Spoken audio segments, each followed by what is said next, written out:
ক্ষমতা নিজেই তো একটা বড় টনিক। ক্ষমতায় থাকলে অসুখ বিসুখ ধারে কাছে আসতে পারে না।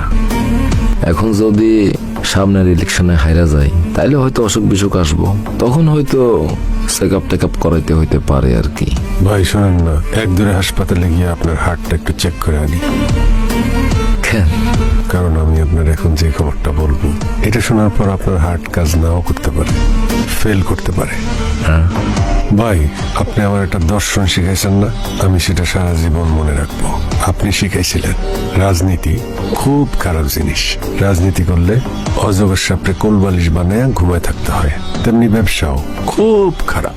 খারাপ না হলে আপনি আমার স্যার, আপনি আমার টাকা দিচ্ছেন আপনার নামে দুবাইতে ফ্ল্যাট কিনতে, আমি সেই ফ্ল্যাট আপনার নামে না কিনা নিজের নামে কিনে ফেলাইছি।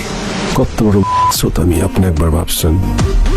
আমি আয়নায় মাঝে মাঝে আমার নিজেরে দেখা ভয়ে মুই, কিন্তু আবার পরেই বুকে জড়ায় ধরি, কারণ আমি চোর হইলেও তো মানবিক চোর। আপনি 420 নাটকটা দেখছেন না? সেখানে মন্টুরা বাড়িওয়ালার সাথে কি করছিল? বাড়িওয়ালার শেষ পর্যন্ত নিজের বাড়িতে ভাড়া দিয়ে থাকতে হয়েছে। আপনার কি সেটা হইতেছে? আমি কি সেই রুম করছি আপনার সাথে? আপনার থেকে আমি ভাড়া নেই, আপনার আমি আমার মাস্টার বেডরুম ছেড়ে দিছি। আমি নিজে থাকি গেস্ট রুমে।